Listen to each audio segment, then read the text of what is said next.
Welcome to the module on preparing a speech. Now, I am aware that when I ask students what they dread most in my communication courses, it is public speaking.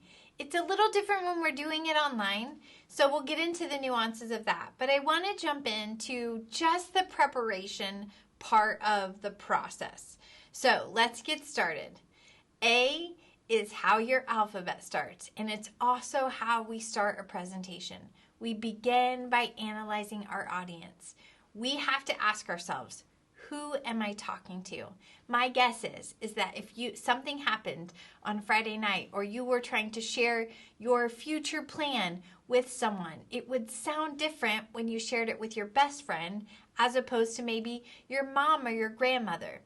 So when we analyze our audience, it's important that we look at three dimensions that we know they hold or they have so that we can connect effectively with them. At the core of who people are their values, deeply held cultural values that have come from experience and time and maybe family and environment. Outside of those, they have a belief system that comes out of their values. And then finally, on a little bit more outer area, we have attitudes, whether they like Taylor Swift or they get excited about learning. So we'll jump into different areas that we can analyze our audience. The first is really just the demographics. So when we look at demographics, it's what you would take if you did an SAT or an ACT. They sort of put you into a box, gender and ethnicity and socioeconomic background. So those are pretty straightforward. Then we have to know that our audience has maybe a political affiliation. Now, we've seen this shift. So 100 years ago, it was pretty definitive where people fell. It's become a little bit more fluid, and oftentimes we hear new generations saying, I don't want to be put in a box, so I don't have an affiliation. But it's important to know. We have to know that our audience has these attitudes, beliefs, and values. And also, our audience has a perception of this occasion. So let me give you an example on a real basic level. They have an attitude or a feeling going into whatever situation they're in. If I teach an 8:30 a.m. class, the perception is, I'm tired, I don't really want to be here. If you're at a wedding and you're giving a toast, the perception is celebratory. If you are at a funeral, you're giving a eulogy, it may be sad. If you're doing a training at your work environment, and people aren't sure about this new software that's getting rolled out, there's going to be levels of uncertainty. They'll have an attitude towards the situation. It's important to not only know it, but to acknowledge it. And you can't help what you don't know. And that's where this analysis piece comes in. So oftentimes I'll create surveys for my audience. I never want to go in blind. I want to know who's in the room. I want to know their demographics, their political affiliations, all these things, values, beliefs, attitudes, how they're feeling about the situation. All right, let's get into just the basics. What do you have to do once I've analyzed my audience? Now I have to put this speech together. It starts by a topic. So once I've addressed who I'm talking to, now I'm going to address what I'm talking about. And then we have to get into this purpose statement. I'm going to camp here for just a minute because the why matters so much. What is my end game? Stephen Covey said in his 7 Habits of Highly Effective People, his second habit is begin with the end in mind. So what is your goal at the end of the speech? What do you want your audience to know? When I introduce a module, I say, here are my learning objectives. Here's what I want you to walk away knowing or being able to do. So are you informing us, or are you entertaining us, or are you persuading us? You need to be honest and to really nail that down before you begin to build your information. Then you get into a thesis statement. This is where it starts to feel like an English paper a little bit. But once I know that I'm informing my audience, what am I informing them about specifically? And then I'll get really specific about 3 things. 3 ways to listen, or 3 top love languages, or 3 strategies for using gestures in a presentation. So my thesis statement really specifically says all the things I'm going to talk about. And then when I plan, I have to know that I have what we call confirmation bias. So I only see things one way. And I have to know that my audience's brain doesn't work the same as mine, that coming into the presentation, they have a different set of experiences and education and beliefs that brought them to this moment. So I need to be aware of that going in. Finally, I need to figure out how to evaluate information online. When I was in undergrad, I was hired as a research assistant for 3 doctoral students. And I would take dimes into a library, and I would get these machines, and I would find articles, and I would print them. It took 10 cents for each page I wanted to print, and I had to adjust it just right. I went through card catalogs. Today we have information online, but we have to filter it because it's not maybe as credible or as reliable. Let's get into, we've planned it out. So we've got steps. We're going to choose our topic. We're going to walk through building a purpose statement, a thesis statement. You're going to have a worksheet that walks you through doing those things. Now we're going to structure our speech. Organization really matters. So we'll talk a little bit about basic speech structure. You'll see it in an outline, but overall there are 3 sections. You have an introduction, you have the body of the speech, and then you have the conclusion. So we'll have introduction, body, conclusion, basic speech structure. Then you need to know this is where we differ a little bit from English. Oftentimes in an English class, my guess is that you sit down and you go to your laptop and you create an outline, and then you write an essay from that outline. Now, in speeches, it's backwards. We have what we call working outline and a formal outline. The working outline has nearly everything we're going to say. That formal outline is summarized into keyword format so that we can deliver our speech. We're not reading it to our audience. So there are 2 types, working, formal. The formal outline is summarized, and it's much shorter than the working outline. Then we transition to using speaking notes. If you're in my face-to-face class, we use note cards. A lot of times students will use notes in a PowerPoint in the notes section. Technology's changed so much for us, and it's so helpful. But you don't want to take a piece of paper and crinkle it up while you're talking, because that can be really distracting. I'll show you a really quick example. But if I'm using a piece of paper and I'm doing this, you can hear the noise, and it can distract from your message. We have different organizational patterns. Real common ones are topical. I'm going to talk about red, yellow, blue. One of those doesn't have weight over the other. If you're doing a historical presentation for a class, you might try chronological. So you start with the oldest thing that happened and you move on. You do it in a time pattern. We have spatial patterns, or maybe if you're talking about an area, you start with, again, one area and you move to the other.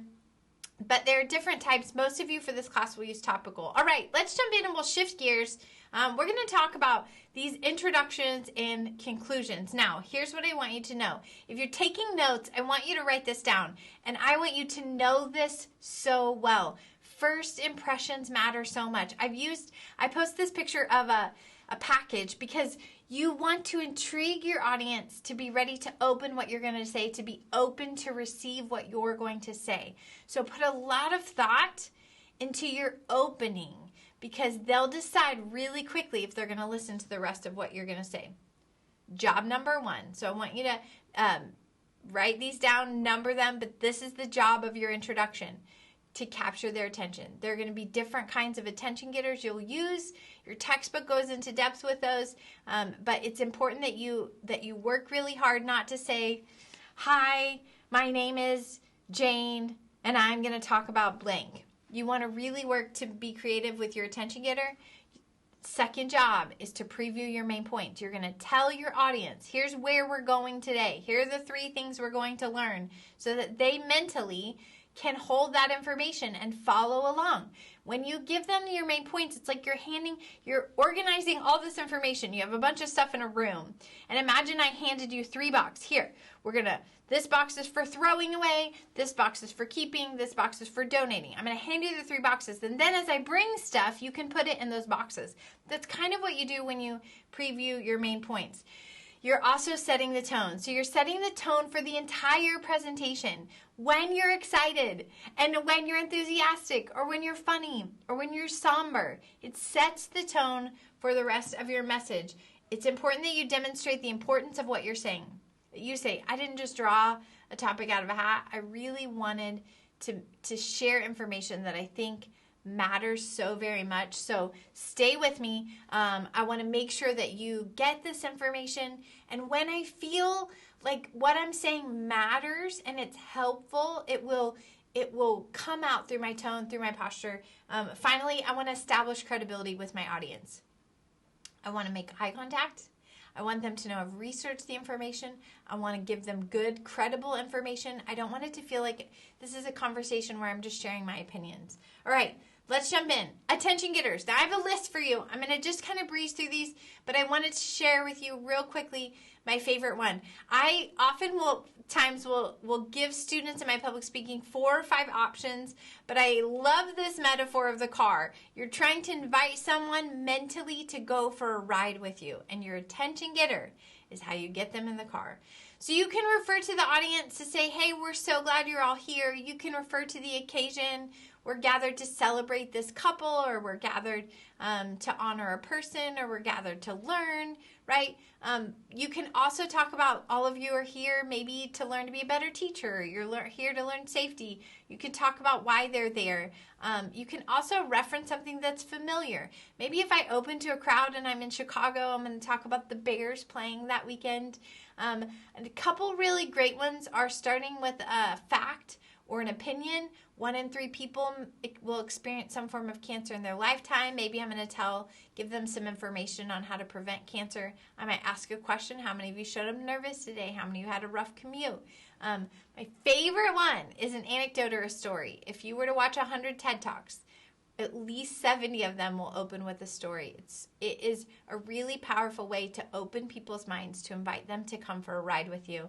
And you could also use a quote. Mother Teresa once said, Gandhi once said, or you can tell a joke. Here's my disclaimer on humor. If people don't tell you you're funny, I don't know that you should try to tell a joke. It's a really hard thing to do. Okay, transition statements. So we've talked about the introduction, and we've really said, here's some sample attention getters.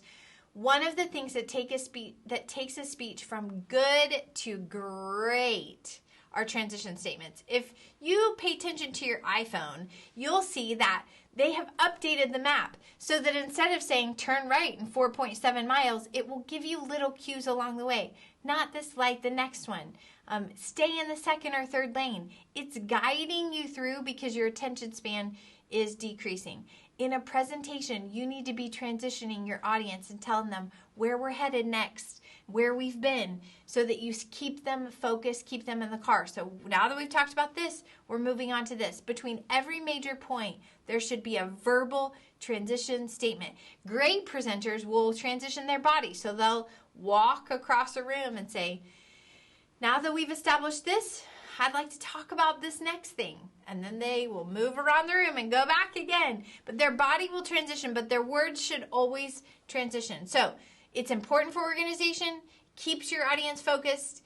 It should include both a review and a preview. Here's what we just said, and here's what we're about to talk about. All right, let's go to some conclusion, do's and don'ts. We have 2 learning objectives left to go, hoping that you'll stay focused. All right.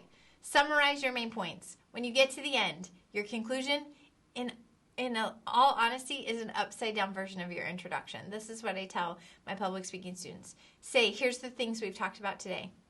Emphasize one takeaway. If you don't remember anything else from my presentation, I hope you take away this. And then really think through, what is a line I can end that will land this plane smoothly? I love this. I love this image of a plane because I think it's so important that you figure out, okay, I'm landing my plane. I don't want it to be a bumpy ride. I don't want it to be abrupt. I want to land it smoothly. Okay, so here are my don'ts for conclusions. I want you to avoid ending abruptly. I don't want a bumpy landing. Don't ramble at the end. Don't circle the airport. Don't start introducing new information. Ooh, I forgot about this. I want you to know this. Don't bring new information into the mix. We're going to move into it quickly. And don't apologize at the end. Especially don't say, that's it, that's all I have. I'm sorry this wasn't great. You discredit you, and you did it. So don't apologize at the end. All right. Last thought. when you're putting your supporting material. So you pick a topic, you put the structure together. You've got an introduction, some main points, and a conclusion, and now you have to figure out how to fill in with supporting material. Couple ways you can do that. Definitions. If I'm talking about ways to listen, I may be defining terms. I'll give examples. So hypothetical or actual. For example, you may be presenting at a wedding. So what are some examples? If you say, this is a beautiful couple who enjoy adventure, well, give me some examples that support that they enjoy adventure. Statistics are always helpful. I encourage students to lead with numbers. It builds trust because you sound more intelligent, more credible. Analogies, where you're comparing things. A speech is a travel experience, or grief is a roller coaster. And it helps our brains wrap around something familiar. Comparison, contrast, you're just trying to help us understand. Using quotations, testimonies are always helpful, and obviously anecdotes and narratives where you're telling stories. I like to save these for the beginning or the end, but they're so helpful for supporting your main points, for giving it a foundation, and helping us feel like we learned something. All right. In 17 minutes or less, that is preparing a speech. So we've got the preparation part down. And now we're going to move into a little bit more specifics of the presenting. So I hope you will choose your topic, go check out your audience, and really begin to prepare your informative speech.